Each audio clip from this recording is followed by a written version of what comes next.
নমস্কার বন্ধুরা, সভ্য শুভ্রা ব্লগসের নতুন একটি পর্বে তোমাদের সকলকে স্বাগত জানাই। বন্ধুরা, দুর্গাপুজো আর মাত্র কয়েকদিনের হাতে গোনা, আর এরই মধ্যে আমরা কিন্তু খোঁজ নিতে বেরিয়ে গিয়েছিলাম গয়েশপুরের সেরা যেসব পুজোগুলো রয়েছে সেই পুজোগুলোর।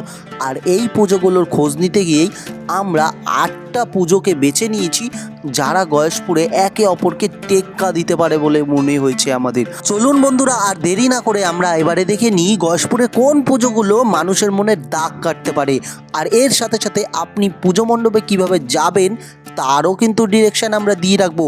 তো ভিডিওটি কিন্তু আপনাকে পুরোটা দেখতে হবে, স্কিপ না করে। তো বন্ধুরা, আজকে আমরা আমাদের এই পুজোর তালিকায় সবার প্রথমে যেই মণ্ডপটিকে রেখেছি তা হলো গয়েশপুরের যোগাযোগ সংঘ। তবে ভিডিওর প্রথম দিকেই আপনাদের জানিয়ে রাখি, পুজো মণ্ডপগুলো কিন্তু এখনও কোনোটি ভালো মতো প্রস্তুত হয়নি। অতএব আপনি কিন্তু এখনই আমাদের এই ভিডিও দিয়ে পুরোপুরি প্রেডিক্ট করতে পারবেন না যে কোন পুজো মণ্ডপটি বেস্ট। তাই এখান থেকে ধারণা না করে আপনাকে কিন্তু অবশ্যই পুজো মণ্ডপে গিয়েই দেখতে হবে। গয়েশপুরের যোগাযোগ সংঘ এবারে পুরো প্যান্ডেলে সুতোর কাজ করে একেবারে সবাইকে তাক লাগিয়ে দিতে চলেছে। চলুন শুনে নিই কি বলছেন তাদের কর্মকর্তারা। দেখুন, আমাদের এবারের নতুন ভাবনা, যোগাযোগ সংঘের 76 বছরের পুজোর সুতোর বাঁধনে সুতোর মায়া জালে। এবছর আমাদের 76তম দুর্গাপুজো যোগাযোগ সংঘের। আমরা যোগাযোগ সংঘের পুজোর বরাবরই ঐতিহ্যকে বজায় রেখে এসেছি। গত বছরেও তা সবাই দেখেছে, তারা গয়েশপুর সারা নদিয়া ডিস্ট্রিক্ট দেখতে পেয়েছে। এবছরও আমরা আশাবাদী আমরা মানুষকে খুব সুন্দর একটা পুজো উপহার দেবো। আর উদ্বোধন কবে হচ্ছে আপনাদের? উদ্বোধন আমাদের হচ্ছে চতুর্থ দিন।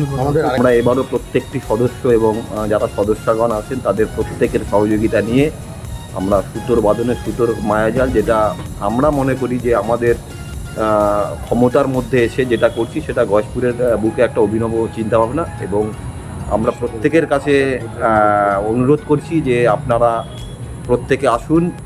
এই পুজো মণ্ডপটি আপনাকে দেখতে গেলে কাঁচরাপাড়া বা কল্যাণী স্টেশনে গিয়ে টোটো বা অটো ধরে নিতে হবে, আপনি পৌঁছে যাবেন গয়েশপুর যোগাযোগ সংঘে। এরপরেই আমরা যে মণ্ডপটি তুলে ধরতে চলেছি সেটি গয়েশপুরেরই গোকুলপুরে অবস্থিত নিমতলায় বেশ অনেক বছর ধরে কিন্তু এই পুজোটি হয়ে চলেছে। আর এখানে সারা জীবন ধরেই দেখে আসছি একটি থিমের আয়োজন কিন্তু করা হয়। আর এবছর তুলে ধরা হয়েছে শান্তিপুরের তাঁত শিল্প। সত্যি কথা বলতে তাঁতের শাড়ি মেয়েদের যতটা পছন্দ, আর তার যে কারিগরি যে সম্ভার সেটা জানতে গেলে কিন্তু আপনাকে অবশ্যই এখানে আসতে হবে। কিসের আদলে তৈরি হচ্ছে এই মণ্ডপটা? শান্তিপুরের তাঁত শিল্প। আচ্ছা, কতদিন লাগছে আপনাদের? ও 1 মাস 15 দিন। আপনি কোথাকার লোক? এখানে আমার বাড়ি শিমুরালি। শিমুরালি। আপনার নাম কি? আমার নাম তাপস বিশ্বাস। অল্প একটু গোকুলপুর ঢু মারার পরেই কিন্তু আমরা আবার গয়েশপুরে চলে আসলাম। আর এবার গয়েশপুরে এসে একেবারে ইউনিয়ন ক্লাবের মাঠে চলে আসলাম। সেখানে এসে তো এত সুন্দর অনবদ্য একটি প্যান্ডেল দেখতে পাচ্ছি। আর চলুন জেনে নিই সেখানকার ক্লাব সদস্যরা কি জানাচ্ছে এই সম্বন্ধে। এটা টরন্টো স্বামীনারায়ণ মন্দিরের হিসাবে বানানো হচ্ছে। এটা আমাদের এবছরের থিম এটা রয়েছে। প্রতি বছরই আমরা বড় পুজো করি, এবং এখানকার যে পৌরসভা রয়েছে সেখান থেকে আমরা কিছু না কিছু প্রাইজ প্রত্যেক বছরই পাই। আচ্ছা, তো এবছরের এটা থিম রয়েছে। আমাদের চতুর্থ দিন শুভ উদ্বোধন রয়েছে। আচ্ছা, এই ক্লাবটার নামটা কি? গয়েশপুর ইউনিয়ন ক্লাব, আর পুজোর নাম হচ্ছে গিয়ে শ্রীপল্লী ইউনিয়ন ক্লাবের নামে পুজো হয় আমাদের। তো বন্ধুরা, গয়েশপুর গোকুলপুর তো ঘুরলাম, এবার মাঝখানে একটু বেদি ভবনকে নিয়ে আসবো না? আসলে বেদি ভবনের এই যুব গোষ্ঠীর মাঠে কিন্তু প্রতি বছরই খুব দুর্দান্ত করে কোনো একটা পুজো হয়, আর সেই পুজোটার খোঁজ নিতেই কিন্তু আমরা এদিন চলে গিয়েছিলাম। তো চলুন ভিতরটা কেমন হয়েছে একবার ঘুরে দেখে নিই। মূলত এই ক্লাবটি ভগবান শ্রী গৌতম বুদ্ধকে নিয়ে কিছু একটা থিম বানাচ্ছে। পরেই আমরা পৌঁছে গিয়েছিলাম বেদি ভবনের নবভাতৃ সংঘ ক্লাবের ময়দানে, আর সেখানে গিয়ে দেখলাম তারা রীতিমতো ওয়েস্টেজ জিনিস দিয়েই কিন্তু প্যান্ডেলটিকে সাজানোর চেষ্টা করছে। আমাদের মানে মেন হচ্ছে মস্তিষ্ক শুধু তোমার বিভিন্ন ফেলে দেওয়া জিনিস ওয়েস্টেজ যা আছে, যেমন টালি, ইট ভাঙা, মানে ওয়েস্টেজ জিনিস মানে যা যা ওয়েস্টেজ জিনিস তা সব ওয়েস্টেজ না, মানে কিছু কিছু ওয়েস্টেজ জিনিস আছে যেগুলি মানে আমাদের কাজে লাগে না, কারণ ওইগুলিতে ম্যাক্স হচ্ছে। আপনি ভিতরে গেলে দেখতে পাবেন টালির ওপরে কারুকার্য, এখানে বাঁশের ওপর কারুকার্য আছে, ঢিল আছে, ওপেনিং আছে। হচ্ছে ওপেনিং। আচ্ছা, তার আগে অনুষ্ঠান হ্যাঁ, আপনারা সবাই আসবেন। আসবো তো অবশ্যই, তবে বেদি ভবনের পুজো দেখা হয়ে গেলে আমরা আবার গয়েশপুরে পৌঁছে গেলাম আর গয়েশপুরে টাউন ক্লাবের মাঠের এই পুজোটি দেখে নিলাম। আপনার নামটা? আমার নাম ব্রজগোপাল সাহা।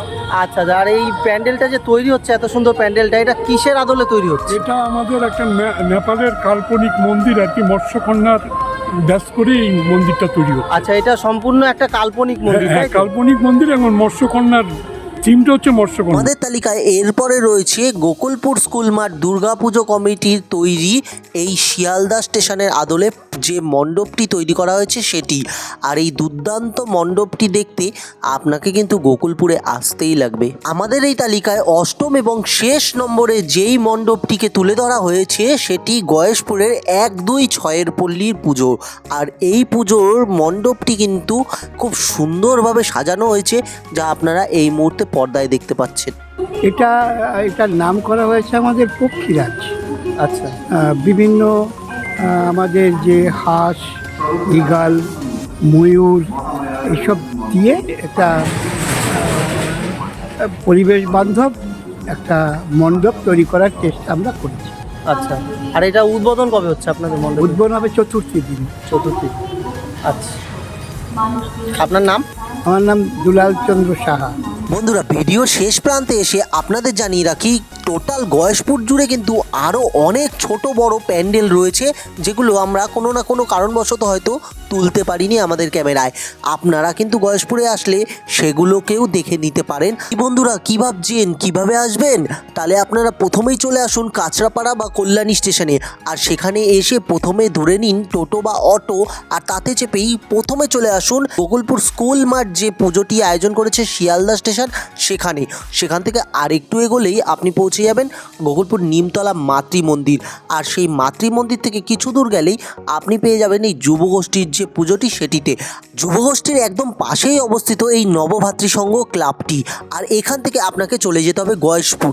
ওই অটোতে করেই গয়েশপুর পৌঁছে গিয়ে আপনি প্রথমে চলে যান ইউনিয়ন ক্লাবের পুজোটি দেখতে, তারপর চলে যান যোগাযোগ সংঘের পুজোটি দেখতে, তারপরে চলে যান টাউন ক্লাবের পুজোটি দেখতে, আর সবশেষে চলে যান 1-2-6 পল্লীর পুজোটি দেখতে। আমাদের এই ভিডিওটি আপনাদের কেমন লাগলো তা কিন্তু অবশ্যই কমেন্ট করে জানাবেন, আর ভালো লাগলে একটি লাইক করে দিয়ে শেয়ার করে দেবেন। আর আমাদের চ্যানেলে নতুন হলে আপনি একটি সাবস্ক্রাইব করে দিতে পারেন, আর যদি পেজে নতুন হন তাহলে অবশ্যই ফলো করে দেবেন।